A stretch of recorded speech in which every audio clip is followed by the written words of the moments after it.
Session. Okay, सबसे पहले introduction दे रखा है। We use various material for our basic needs. ठीक है, हमारी बेसिक नीड्स के according we use many materials. ठीक है, सम कुछ मटेरियल जो होते हैं हमें नेचर से मिल जाते हैं डायरेक्टली, और कुछ ऐसे होते हैं जो कि हम उसको प्रोड्यूस करते हैं।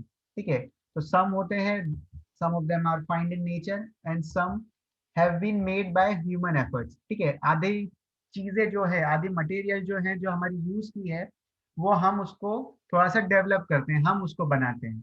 जैसे कि आपका होता है टिफिन बॉक्स हो गया, आपका मतलब कि पेंसिल बॉक्स हो गया, तो वो नेचर में डायरेक्टली नहीं मिलता है कि आप मतलब कि फॉरेस्ट में गए और वो चीज लेके आ गए। तो सिंपली रिसोर्सेज जो होते हैं टू टाइप के होते हैं।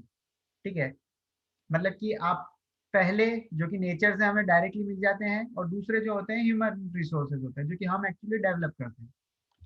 The variety of substance that a man gets from earth and natures to meet his basic needs are called natural resources. Simply हमारे बहुत सारे सब्सटेंस हैं जो कि हमें नेचर से मिलते हैं, जैसे गैसेस हो गई, डिफरेंट गैसेस हमें हो गई, हमें वुड्स नेचर से मिलता है। ठीक है, एयर हो गया, वुड हो गया, और ट्रीज हो गए। और जैसे और आप एग्जांपल बताओ हमें नेचर से क्या क्या मिलता है, ट्राई टू थिंक, जो कि हम डायरेक्टली नेचर से ले लेते हैं। water, water, very good Siddhesh, water हम मतलब नेचर से Fruits, ले लेते हैं। Fruits and vegetables. soil, rubber, so rocks, rocks, ठीक है, वेरी गुड, हम रॉक्स भी यूज कर Ores, लेते हैं। fuels. ores, fuels, Sir, limestone. Limestone, ठीक है, rock and Minerals. Limestone are same. minerals, metals, metals some हम मिलते हैं metals, जो कि हमें डायरेक्टली नेचर से मिल जाते हैं, very good, metals is a very good example. और फ्यूल किसने कहा? Oxygen. ऑक्सीजन Sir, हो गया। petroleum also, no? Some Fossil fossil fuels. fuels. Sir, fossil fuels. Some mineral fossil oil. fuels, okay, fossil fuels, बहुत सारे fuels होते हैं। ठीक है, पेट्रोलियम हो गया आपका, डीजल हो गया आपका, एलपीजी हो गया, सीएनजी हो गया, जितनी टाइप की मतलब कि ये आपको सारे गैसेस जो भी आपने फ्यूल सुन रखे हैं। ठीक है, फ्यूल को हम एक्चुअली बाद में क्लासीफाई कर देंगे। ठीक है, हमें सिंपली एक क्रूड ऑयल मिलता है। ठीक है, एक क्रूड ऑयल होता है जो कि हमें डायरेक्टली नेचर से मिलता है, और उसको हम मतलब कि सर उसे बॉईल करने के बाद हमें सारे फ्यूल्स मिलते हैं ना? एग्जैक्टली हम उसका करते हैं पेट्रोलियम को बॉईल करने के बाद ना नहीं, क्रूड ऑयल को, पेट्रोलियम को नहीं, पेट्रोलियम को नहीं, सिंपली होता है हमारा क्रूड ऑयल। क्रूड ऑयल का हम करते हैं डिस्टिलेशन प्रोसेस, उसको हीट करते हैं बहुत, और उसके बाद मतलब कि हमें मिलती है सीएनजी, पीएनजी, उसके बाद पेट्रोलियम, फिर डीजल, फिर एरोप्लेन का फ्यूल मिलता है, और फिर उसके बाद हमको मिलता है कोल टार, मतलब कि बहुत सारे फ्यूल्स मिलते हैं। सबसे पहले हमको मिलता है क्रूड ऑयल जो नेचर से मिलता है, और बाकी सारे जितने भी फ्यूल्स हैं हम हमारे एफर्ट्स के साथ, ह्यूमन एफर्ट्स के साथ हम उसको चेंज कर देते हैं in a variety of fuels simply. तो सबसे पहले नेचुरल रिसोर्सेज क्या होती है? तो simply the variety of substance, जितने सारे भी सब्सटेंस है that a man gets from the earth, जितनी भी चीजें हमें अर्थ से मिल रही है, नेचर से मिल रही है, जिससे we are fulfilling our basic needs, जिससे हम हमारी बेसिक नीड्स को पूरी कर पा रहे हैं, तो उन्हें हम कहते हैं नेचुरल रिसोर्सेज। ओके, अब हम देखते हैं types of natural resources. Generally there are two types of natural resources. First one is renewable, second one is the non renewable. Simply यहाँ पर रिन्यूएबल का मतलब ये होता है बच्चों, जिसको आप बार बार यूज कर सकते हो सिंपली। ठीक है, वो होते हैं रिन्यूएबल, और जिनको सिर्फ आप वन टाइम यूज कर सकते हो वो होते हैं नॉन रिन्यूएबल। ओके, अब जैसे कि आपने मुझे कहा एयर, ठीक है, एयर में मैं लेता हूं ऑक्सीजन। क्या ऑक्सीजन रिन्यूएबल है या फिर नॉन रिन्यूएबल है, ये मुझे बताओ। renewable, Renewable. Renewable. ठीक है, आप क्या कर रहे हो, कार्बन डाइऑक्साइड रिलीज कर रहे हो, प्लांट्स एंड ट्रीज जो है वो उस कार्बन डाइऑक्साइड को इनहेल कर रहे हैं और ऑक्सीजन को रिलीज कर रहे हैं, तो ऑक्सीजन जो हो गया हमारा रिन्यूएबल हो गया। ओके, अब मुझे ये बताओ, सनलाइट, सनलाइट इज रिन्यूएबल और non renewable? renewable, Renewable. Renewable.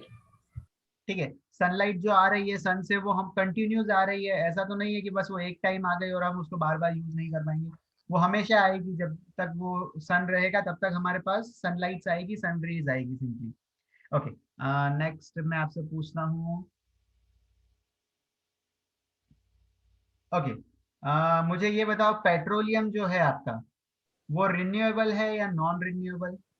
Non-renewable. Non-renewable. Non-renewable. Non-renewable. Very good. Non-renewable. Non renewable क्यों होगा, अब ये भी बताओ। Because it is Because it get exhausted short quickly. Yes. Because its stock is It limited. is When we use it exhaustible. one time, it get It transformed will into end. It the will end It takes soon. thousands of years to be renewed. Okay, ठीक है। अब हमारे अर्थ जो surface है उसमें एक fix amount का petroleum अभी है। जब हम वो सारा पेट्रोलियम यूज कर लेंगे, ठीक है, तब हमारे अर्थ सरफेस के अंदर कुछ भी पेट्रोलियम नहीं बचेगा, तो हम उसको लिमिटेड रिसोर्सेज में ही यूज कर सकते हैं। अगर वो एक बार खत्म हो गया पेट्रोलियम, तो it takes 1000 years to again make petroleum. ठीक है, चलिए ठीक है, आगे चलते हैं। ओके, नेचुरल रिसोर्स सिंपली आपको दिख रहा होगा, यहाँ पर टेबल है एक, इसको हमने क्लासिफाई फर्दर क्लासिफाई करा। सिंपली हमने कहा इनएग्जॉस्टिबल, जो कि खत्म नहीं हो सकते। दूसरी चीज हो गई एग्जॉस्टिबल, जो कि आपकी चीजें खत्म हो जाती है। ठीक है, जो हमने आगे रिन्यूएबल और नॉन रिन्यूएबल करा था, तो सिंपली जो आपका रिन्यूएबल सोर्स ऑफ एनर्जी है या फिर renewable source of natural resources है, वो आपके इन एग्जॉस्टिबल होते हैं, वो कभी खत्म नहीं होते हैं। वो मतलब कि अनलिमिटेड क्वांटिटी में प्रेजेंट है, उसको आप बार बार यूज कर सकते हो। एग्जाम्पल सच एज सनलाइट हो गया आपका, एग्जाम्पल आपकी एयर हो गई। ठीक है, अनलिमिटेड क्वांटिटीज में ये प्रेजेंट है और हम इसको बार बार यूज कर सकते हैं। ये रिन्यूएबल रिसोर्सेज है हमारे। ओके, अब नेक्स्ट टाइम आ गई जो हमने नॉन रिन्यूएबल देखे, जो कि हम लिमिटेड टाइम के लिए यूज कर सकते हैं, उसको हम कहते हैं एग्जॉस्टिबल। एग्जॉस्टिबल मतलब कि एक बार आपने उसका यूज करा और वो चीज हो गई खत्म, तो इस चीज को हम बोलते हैं एग्जॉस्टिबल। जैसे कि जो कि प्रेजेंट है नेचर में, बहुत लिमिटेड है कि हम उसको फिक्स टाइम तक ही यूज कर सकते हैं, अनलिमिटेड नहीं है वो। जैसे कि हो गया हमारे फॉरेस्ट, कि फॉरेस्ट अगर हमने सारे एक साथ काट लिए, उसका वुड और फर्नीचर बना लिया, तो हमारे पास फॉरेस्ट भी नहीं बचेगा। वाइल्ड लाइफ, फिर हो गए जैसे मिनरल्स, अगर मिनरल्स हमने जितने भी अर्थ सरफेस के अंदर हैं, हमने अगर उन सारे मिनरल्स को यूज कर लिया, तो हमारे पास मिनरल्स ही नहीं बचेंगे। फिर हो गया उसके बाद कोल एंड पेट्रोलियम, कि अगर कोल और पेट्रोलियम भी हमारे पास सिर्फ, अब एक रिपोर्ट आई थी कि 70 नेक्स्ट ईयर तक के लिए ही हम कोल को यूज कर सकते हैं। We are running out of shortage, ऐसी मतलब कि एक रिपोर्ट आई थी कि एटमोस्ट हम 70 to 100 ईयर्स तक ही कोल और पेट्रोलियम को मतलब कि अब प्रिजर्व कर सकते हैं, क्योंकि अब वो डिमांड इतनी बढ़ गई है इन चीज़ों की। फिलहाल कोल की तो डिमांड कम हो गई, लेकिन पेट्रोलियम की डिमांड तो बहुत ज़्यादा बढ़ गई है अब। ओके, अब आप जैसे कि हमें एक्चुअली कुछ चीज़ें पता चल गई है कि आधी चीज़ें जो है वो रिन्यूएबल है और आधी चीज़ जो है वो नॉन रिन्यूएबल है। तो हमें अब एक्चुअली क्या करना चाहिए, हमें कौन से types of natural resources use करने चाहिए, रिन्यूएबल या फिर non renewable? Renewable. renewable.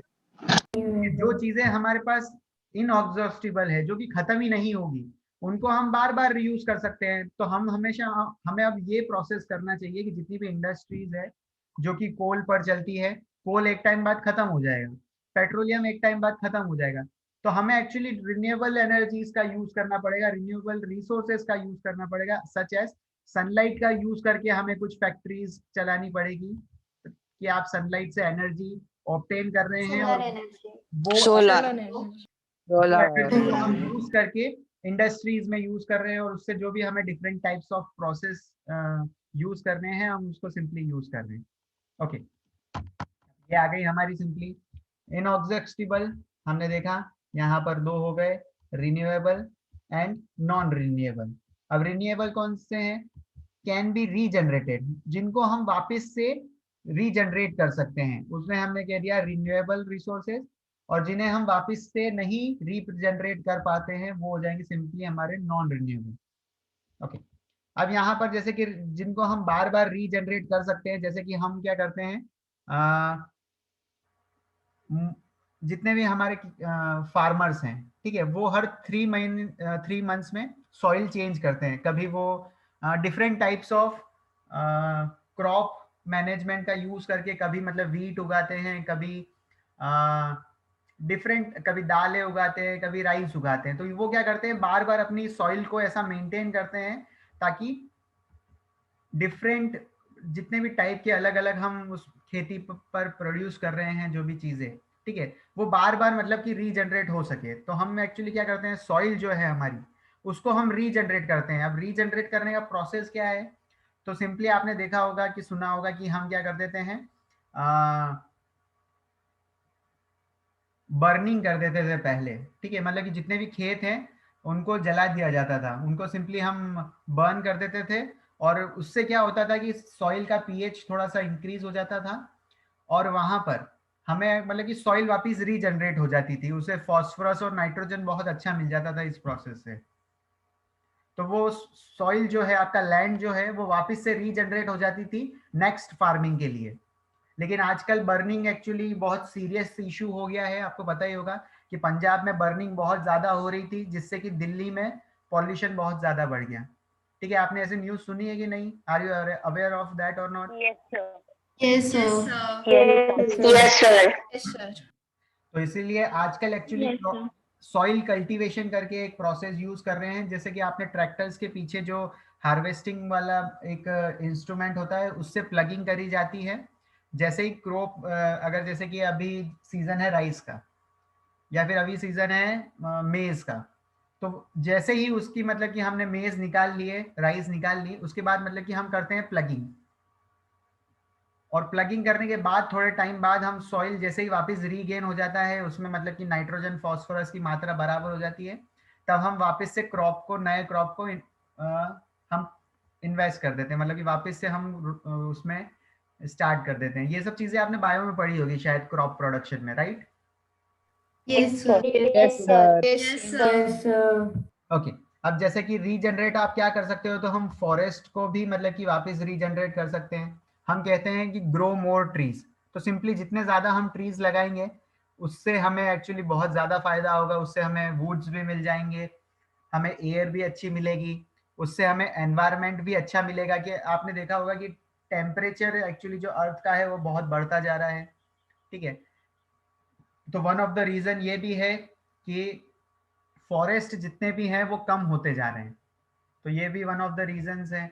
Okay, wild life, जैसे कि आपने देखा होगा लायंस, टाइगर, ये इनकी क्वांटिटीज भी कम होती जा रही है। तो वाइल्ड लाइफ मतलब कि Yes, वाइल्ड sir. लाइफ पूरी सेंचुरी होती है, मतलब कि one animal is dependent on the another, there is a complete cycle, एक कंप्लीट साइकिल चल रहा है। अब ये भी एक्चुअली रिन्यूएबल है। लेकिन अब जैसे जैसे कि वाइल्ड लाइफ में एनिमल्स कम होते जा रहे हैं, तो ये भी वाइल्ड लाइफ भी हमारी खतरे में है सिंपली।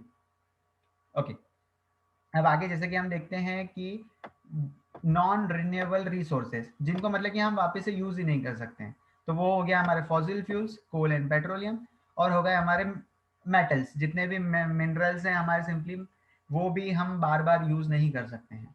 ओके, अब देखते हैं हम नीचे कुछ टर्म्स हैं। सिंपली हम देखते हैं सबसे पहले फॉसिल फ्यूल्स। फॉसिल फ्यूल्स क्या है? एग्जॉस्टिबल। ये चीज क्या होती है? फॉसिल फ्यूल जितने भी हैं खत्म हो जाते हैं। तो exhaustible natural resources like coal, petroleum, natural gas were formed from the dead remains of living organism.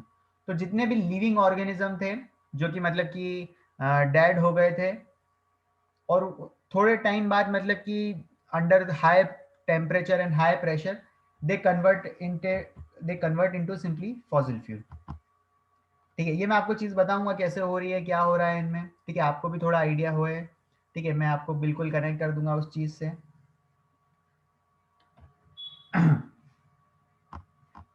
Coal and petroleum, simply हम इसको कहते हैं fossil fuels, are very important natural resources and it play a vital, vital का मतलब होता है important role in the modern society. और ये कहाँ पर मिलते हैं fossil fuels? So they are found in the earth crust, Earth crust. beyond the surface of earth, simply we will get the fossil fuels. Okay, सबसे पहले हम देख रहे हैं कोल एंड पेट्रोलियम में पहला जो पार्ट है कोल का, हम आज पूरा कोल ही देखेंगे and tomorrow we will see about the petroleum. Okay, coal, simply coal क्या होता है? It is a mixture of carbon, hydrogen and oxygen. Coal is a mixture of carbon, hydrogen and oxygen. ठीक है, उसमें कुछ amount की impurities भी होती है, जैसे कि nitrogen, sulphur, phosphorus are also present in it. Okay, coal हमें मिलता कहाँ है ये बात आती है, तो simply it is found in the coal mines. Coal mines कहाँ होती है? It is deep inside the surface of earth. Simply earth को जब हम डीप करते हैं अर्थ सरफेस के अंदर, तो अब हमें कोल मिलता है। लेकिन ये कोल हमें हर जगह नहीं मिलता है सिंपली। ठीक है, कोल हमें वहां मिलता है जहां पर रिच डिपॉजिट होती है कोल की, या जहां पर कोल बहुत ज्यादा पाया जाता है वहीं पर मतलब कि मिलती है, हर जगह नहीं मिलती है। तो अब हम ये देख लेते हैं कि अकरेंस ऑफ कोल कहाँ कहाँ है। तो सबसे ज्यादा तो जो कोल मिलता है हमें रशिया में मिलता है, China, UK, Germany, Africa, Australia, यहाँ पर मतलब कि बहुत सारे अमाउंट ऑफ कोल माइंस हैं। यहाँ से मतलब कि बहुत ये कंट्रीज क्या करती है, एक्सपोर्ट करती है कोल को। इंडिया में अगर बात करें कि इंडिया में कोल कहाँ है, कोल माइंस कहाँ है, तो सिंपली झारखंड में है और वेस्ट बंगाल में है। झारखंड में कहाँ है, तो झारिया और बोकारो करके एक प्लेस है, वहाँ पर मतलब कि बहुत माइंस है। और एक रानीगंज वेस्ट बंगाल में है, तो वहाँ पर भी बहुत बड़ी कोल माइंस है। तो पूरा इंडिया में मतलब कि इंडिया में मोस्टली हम जो कोल यूज करते हैं, पहले हम इंपोर्ट करते थे ऑस्ट्रेलिया से। अभी ये मतलब कि अभी का मुझे आइडिया नहीं है, क्योंकि कोल का अभी हम कम कर रहे हैं, जितना हमारे पास है हम उतने में मैनेज तो नहीं कर रहे हैं, लेकिन हम शायद ऑस्ट्रेलिया से अब इंपोर्ट कम कर रहे हैं, कुछ ऐसा सीन है। पहले हम ऑस्ट्रेलिया से बहुत इंपोर्ट करते थे, क्योंकि हमारे कोल की डिमांड बहुत थी। हमारी इंडस्ट्रीज जितनी थी, शुगर इंडस्ट्रीज थी, टेक्सटाइल इंडस्ट्रीज थी, और मतलब जितनी भी रिफाइनरीज थी, सब में हमें रिक्वायरमेंट होती थी कोल की। कोल से हम क्या करते थे, कोल को बर्न करते थे और मतलब कि हाई टेम्परेचर करते थे, और मतलब कि दो अलग अलग केमिकल कंपाउंड्स में रिएक्शन करवाते थे सिंपली, ताकि हमें नए प्रोडक्ट्स मिल पाए। ओके, अब यहाँ पर सिंपली अब हम देख लेते हैं कि हमें पता पड़ गया कोल एक्चुअली होता क्या है। तो coal is a simply mixture of this, where coal हमें कहाँ मिलता है, तो इन कंट्रीज में मिलता है। इंडिया में कहाँ मिलता है, तो ये वो जगह रही जहाँ इंडिया में मिलता है। अब हम थर्ड पॉइंट देखने जा रहे हैं, simply types of coal. Okay, there are simply 4 types of coal. सबसे पहले होता है, अब एक्चुअली हमने जो 4 टाइप्स के ये जो टाइप्स होते हैं कोल के, वो हमने डिफ्रेंशिएट ऐसे कर रखे हैं on the basis of carbon content, कि उनमें कार्बन कितना प्रेजेंट है। ठीक है, तो जैसे सबसे पहला वाला जो टाइप ऑफ कोल होता है दैट इज पीट, उसके बाद होता है लिग्नाइट, उसके बाद होता है बिटुमिनस, उसके बाद होता है एंथ्रासाइट। सिंपली ये these are the 4 different types of तो सब बिटुमिनस भी होता है ना? हाँ, बिटुमिनस ये रहा। The third point is bituminous. Sir sub bituminous. Okay, Yes, sir, सब bituminous. Okay, sub bituminous and bituminous they both are same. ठीक है, कोई डिफरेंस नहीं है इनके अंदर भी। मतलब जितनी भी डिफरेंट वेराइटीज होती है उनको सबको कलेक्ट करके हमने सिंपली कह दिया बिटुमिनस। ओके, अब हमने एक्चुअली यहाँ पर 4 टाइप्स ऑफ कोल ही क्यों कहे। ठीक है, तो हमने एक्चुअली क्या करा, इनको हमने डिवाइड जो करा, इनमें जब हमने चेक करा, तो जैसे हमने पीट में जब चेक करा तो उसमें कार्बन कंटेंट जो था वो 30% के अराउंड था। लिग्नाइट में जो हमारा कोल परसेंटेज था वो 40% के अराउंड था। ब्यूटिमिनस में जब हमने चेक करा तो उसमें 60% के अराउंड कुछ कार्बन कंटेंट था। एंथ्रासाइट जो है, जिसमें मतलब कि सबसे ज्यादा कार्बन कंटेंट होता है 85%। ठीक है, तो हमने एक्चुअली कोल को, डिफरेंट टाइप्स ऑफ कोल को किस मतलब कि हमने क्या करा है कि कार्बन कंटेंट के बेसिस पर हमने सिंपली उसको क्या करा है, डिफरेंशिएट करा है, कि जिसमें जितना कार्बन परसेंट है तो हमने कह दिया पीट होगा। अगर उसके बाद क्या होगा, उससे अगर ज्यादा अगर परसेंटेज निकलता है 30 से लेकर 50% के बीच में एवरेज, तो हमने कहा वो लिग्नाइट होगा। उसके बाद मतलब कि और ज्यादा अगर कार्बन कंटेंट है तो हमने कहा बिटुमिनस होगा। और सबसे ज्यादा अगर कार्बन कंटेंट है उसमें 90% अगर कार्बन कंटेंट है तो हमने सिंपली उसको कह दिया एंथ्रासाइट। सर यस भूमि। सर मतलब एंथ्रासाइट कोल का प्योरेस्ट फॉर्म हुआ ना? हाँ, कोल का प्योरेस्ट फॉर्म एंथ्रासाइट हुआ। Okay sir. ठीक है, हैं सारे ही कोल, लेकिन प्योरेस्ट फॉर्म एक जो हम कहते हैं वो सबसे ज्यादा प्योर एंथ्रासाइड है, क्योंकि इसमें 90% से भी ज्यादा, कभी 85% अराउंड यहाँ पर कार्बन परसेंट होता है। ओके, अब यहाँ पर एक्चुअली इन तो पिछले लेसन कार्बन में बोला था क्या anthracite is the cheapest quality of coal? Yes sir, वो तो Yes, सुपीरियर sir. होना चाहिए ना। सर एमसीक्यू Yes, में sir. क्वेश्चन भी आया था। यस एमसीक्यू में भी Yes, आया sir. था वो। सर वहाँ सुपीरियर होना चाहिए ना। सुपीरियर हो यस सर। डेफिनेटली एंथ्रासाइट जो है वो सुपीरियर फॉर्म है, मतलब कि बहुत ही सुपीरियर फॉर्म है। सबसे अच्छी फॉर्म जो होती है कोल की, इट इज एंथ्रासाइट।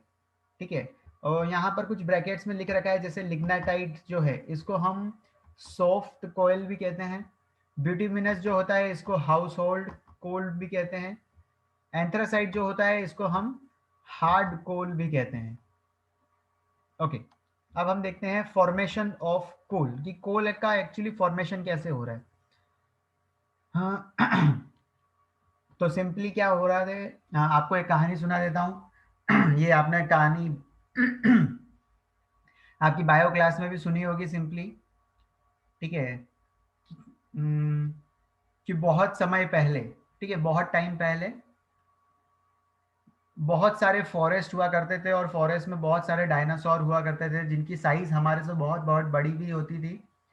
फिर क्या हुआ कि एकदम से कुछ नेचुरल कैलामिटीज आ गई, कि मतलब कि क्या हो गया, अर्थक्वेक्स आ गए या फिर वॉल्केनो इरप्शन हो गया। तो इसकी वजह से क्या हुआ, जितने भी ट्रीज थे और लिविंग ऑर्गेनिज्म थे वो अर्थ सरफेस के अंदर एक्चुअली डिपॉजिट हो गए, मतलब बरी हो गए। अब जैसे ही अर्थ सरफेस के अंदर बरीड हो गए, उसके बाद क्या हुआ कि उनको ऑक्सीजन नहीं मिली। ठीक है, उनका मतलब कि प्लांट्स को ऑक्सीजन नहीं मिली तो प्लांट्स मर गए। लिविंग ऑर्गेनिज्म को मतलब कि ऑक्सीजन नहीं मिले तो वो भी मर गए। और उसके बाद क्या हुआ कि उनके ऊपर और मतलब कि अर्थ सरफेस की लेयर आती गई, लेयर आती गई, लेयर आती गई, मतलब कि उनके ऊपर बहुत सारा मतलब कि सॉइल आता गया। अब वो जितना सॉइल उनके ऊपर आता गया, ठीक है, जितना ज्यादा उनके ऊपर सॉइल आता गया तो उनके ऊपर प्रेशर बहुत ज्यादा बढ़ने लग गया। तो प्रेशर इतना ज्यादा बढ़ने लग गया, और धीरे धीरे टाइम के साथ जितने भी वो वुड्स की फॉर्म में थे और वो जो लिविंग ऑर्गेनिज्म की फॉर्म में थे, वो सिंपली चेंज होके कन्वर्ट हो गए आपके कोल में। और तो यही चीज मतलब कि एक सिंपल सी एक कहानी है कोल का फॉर्मेशन कैसा होता है। ठीक है, तो it is believe that millions of years ago the grounds below the forest, ठीक है, फॉरेस्ट के जो नीचे वाले एरिया थे, वहां पर एक्चुअली क्या हुआ, तो नेचुरल करामिटीज हुई, कुछ क्या हुआ जैसे कि अर्थक्वेक्स आ गए या फिर वॉल्केनो इरप्शन हुआ। तो उससे क्या हो गया, forest were buried in the champs, simply वो मतलब कि दब गए सॉइल के अंडर। इससे क्या हुआ, the plants had no contact with oxygen. और उसके बाद क्या हो गया, लेयर, बहुत सारी सक्सेसिव लेयर्स फॉर्मेशन हो गई, किसकी, सॉइल की, सेडिमेंट्स की, सॉइल की, उन बरीड प्लांट्स के ऊपर। अब बहुत टाइम्स बाद, ओवर मिलियंस ऑफ ईयर, मतलब अप्रोक्स मैं आपको कह देता हूँ 300 मिलियन ईयर्स, और 300 मिलियन ईयर्स मतलब हो जाता है आपका 3000 लाख ईयर्स पहले। ठीक है, तो ये जो आपका कोल एंड पेट्रोलियम होता है जनरली, ये मैं आपको एक फिगर्स बता देता हूँ, जैसे कि 300 मिलियन। ओके, अब एक और चीज ये भी बता देता हूँ, 1 मिलियन जो होता है वो कितने लैक्स होता है, तो it is equal to 10 lakhs. 10 lakh. ठीक है, तो यहाँ पर मुझे 300 मिलियंस को लैख में कन्वर्ट करके आप बताओ क्या होगा। 3000 30 करोड़। ठीक है, सिंपली ये हो जाएगा 3000 लैक्स। ओके, ठीक है, तो ये सिर्फ मिलियंस और लैक्स में मैं आपको कुछ पता, तो मतलब इतने टाइम पहले की बात है, 3000 years, sorry 3000 lakh years ago, मतलब कि इतना टाइम पहले, तब से मतलब कि कुछ नेचुरल कैलामिटीज, अर्थक्वेक तब आए थे, और उसका फॉर्मेशन मतलब कि जो कोल का हो रहा है वो अब हो रहा है। मतलब कितना टाइम लग गया मतलब कोल और पेट्रोलियम बनने में, आप समझ सकते हो। It takes a lot of amount of time. ठीक है, अब मैंने कहा था कि सेडिमेंट्स और मतलब ये क्या हो रहा था, तो सिंपली क्या हुआ कि यहाँ पर कुछ फॉरेस्ट है, ठीक है, ये हम मान लेते हैं ये फॉरेस्ट है, ऐसा एरोस से हम मान लेते हैं। यहाँ पर क्या हुआ, ये मतलब कि लोअर साइड एरिया, जितने भी लोअर साइड एरिया थे, ये तो हो गया आपका माउंटेन, जो भी इतना बड़ा वाला एरो है, यहाँ साइड तो आपके माउंटेन थे, ये मतलब कि नीचे वाले एरिया थे। यहाँ पे आई अर्थक्वेक, तो ये सब क्या हो गए, यहाँ पर बरीड हो गए, ये गिर गए यहाँ पर। उसके बाद क्या हुआ, जैसे जैसे बरीड होते गए, तो यहाँ पर अगर रेन वेन आई होगी, ठीक है, कुछ रेन आई, तो यहाँ से सॉइल, जो पहाड़ पे जो सॉइल थी वो खिसक के इनके ऊपर बरीड हो गई। ठीक है, धीरे धीरे ऐसा ही होता है कि माउंटेन्स क्या होता है, माउंटेन के ऊपर जितना भी सॉइल होता है, जब भी रेन आती है तो वो नीचे की तरफ आती है, तो यहाँ पर लेयर फॉर्मेशन होती गई होती गई होती गई होती गई, बहुत सारी लेयर फॉर्मेशन होती गई। तो यहाँ पर ऐसा क्या होता जा रहा था कि यस सर मिनरल ऑयल भी ऐसे ही फॉर्म होता है ना? Mineral oil, yes sir. Mineral oil जो होता है बच्चों, वो तो एक्चुअली खाने के बहुत सारे तेल होते हैं, ठीक है, वो हम जनरली, ठीक है, जो जैसे कि 2 टाइप के मिनरल ऑयल होते हैं, वो भी मैं चलो पूरा एक आपको टॉपिक बताता हूँ। आदि जो आपके मिनरल्स ऑयल होते हैं, जैसे कि जितने भी हम तेल खाते हैं, जैसे कि हो गया आपका ग्राउंड नट ऑयल हो गया, सनफ्लावर ऑयल हो गया, और कौन सा हो गया,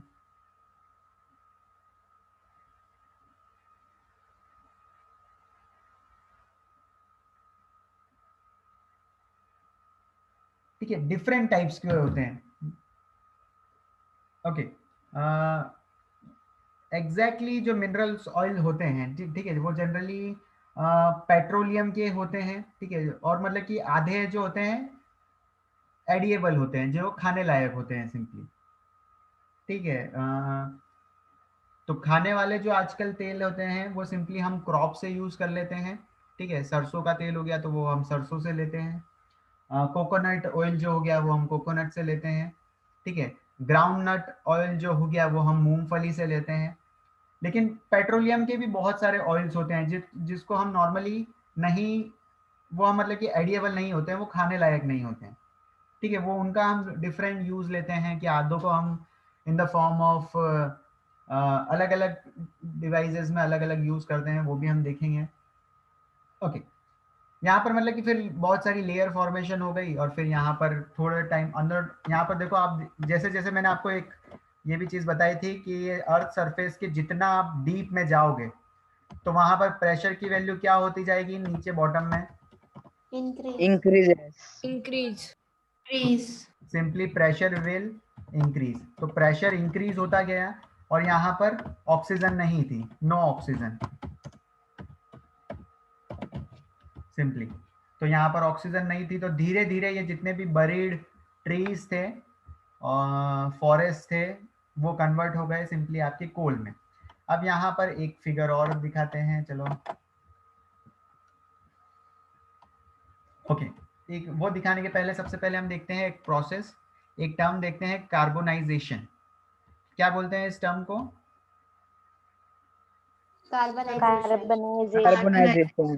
कार्बोनाइजेशन। ओके, अब यहाँ पर एक्चुअली क्या हो रहा है कार्बोनाइजेशन में, कि जितने भी केमिकल प्रोसेस हैं which is involve in the transformation of plant into coal, उसको हम सिंपली कहते हैं कार्बोनाइजेशन। ठीक है, कार्बोनाइजेशन एक टर्म होती है, जितने भी हम केमिकल प्रोसेस यूज करते हैं to convert plant into coal, उसको हम सिंपली कहते हैं कार्बोनाइजेशन। ओके, अब मैंने आपको एक बात कही थी कि मतलब कि कुछ टर्म बताई थी आपको 300 मिलियंस ईयर अगो, तो ये कुछ आपको दिख रहा होगा कि यहाँ पर ये ट्रीज हैं। अगर जितने ज्यादा सॉइल की लेयर आती जाती है, उतना मतलब कि कोल क्या है, नीचे दबता चला जाएगा। तो सबसे जो जितना डीप में आप खोदते जाओगे, ठीक है, जैसे हमने थोड़ा सा डीप करी, ठीक है, हमने थोड़ी सी हमारी अर्थ की सरफेस थी उसको डिग करी, तो हमें सबसे पहले यहाँ पर मिला पीट। हमने अर्थ सरफेस को और डीप डिग करा तो हमें मिला लिग्नेटाइट। हमने अर्थ की सरफेस को और डिग करा तो हमें मिला यहाँ पर बिटुमिनस और सब बिटुमिनस। हमने उसको और डिग करा तो सिंपली हमें मिला एंथ्रासाइट। एंथ्रासाइट। तो यहाँ पर क्या होता गया कि जो सबसे नीचे होगा, ठीक है, ये जो सबसे नीचे यहाँ पर जो हमें मिल रहा है, ठीक है, आपको जो कोल मिल रहा है यहाँ पर सबसे नीचे, वो सबसे बहुत पुराने टाइम का होगा, सबसे पुराना मतलब कि बहुत टाइम पहले का। उस और जो सबसे ऊपर होगा वो मतलब कि अभी लेटेस्ट होगा, मतलब कि उसको थोड़ा ही टाइम हुआ होगा, मतलब कि आप समझ लो कि उसको 500 और 1000 ईयर्स ही हुए होंगे, ठीक है। तो वो ऊपर की सरफेस से जो आपको मिलेगा वो बहुत मतलब लेटेस्ट होगा, और सबसे जो पुराना होगा वो बहुत डीप में आपको मिलेगा simply. Sir yes Vedika? Sir what is mean by सब बिटुमिनस? ओके, बिटुमिनस की मतलब कि एक्चुअली क्या कर रखा है। ओके, पहले आप मुझे ये बताओ कि बिटुमिनस का कार्बन कंटेंट कितना होता है? 60%. 50 to 70. 60%. 50 to 70%. So 50 to 70%. 50 to okay, ठीक है। तो मैं 2 मिनट एक बार वाइट स्क्रीन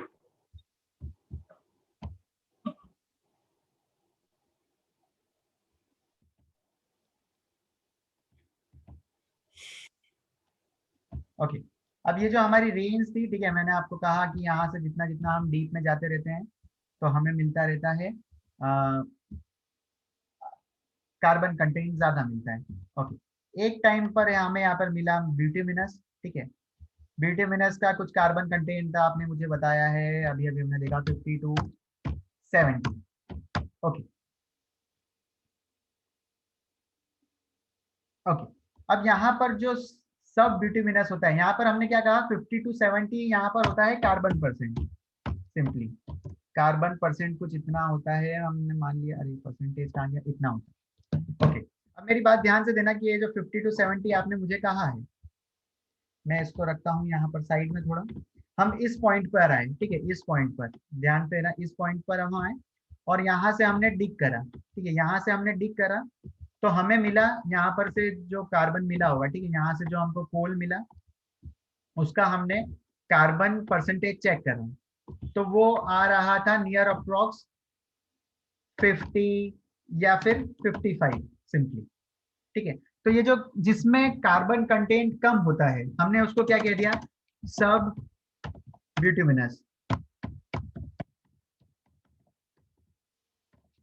हमने इसको और डिग करा, सिंपली हमने जब इसको और डिग करा तो हमें यहाँ पर से जो कोल मिला उसका जो कार्बन परसेंटेज था वो हमें मिला 60 to 70 के बीच में। तो हमने कहा कि ये जो बिटुमिनस है ये दो टाइप के हो गए सिंपली। एक तो हो गया बिटुमिनस जिसमें कार्बन का परसेंटेज ज्यादा होगा, और सब बिटुमिनस जिसमें कार्बन का परसेंटेज जो ऑक्टेन का होगा वो कम होगा सिंपली, और कुछ भी नहीं। ठीक है, इनके साथ साथ होती है इनकी इम्प्योरिटीज, जैसे कि यहाँ पर ऐश का जो परसेंटेज होता है बिटुमिनस में वो होता है 6 to 7%, और जो आपका सब बिटुमिनस होता है उसमें जो सिंपली ऐश का परसेंटेज होता है वो थोड़ा सा ज्यादा होता है। Sir, can we rejoin?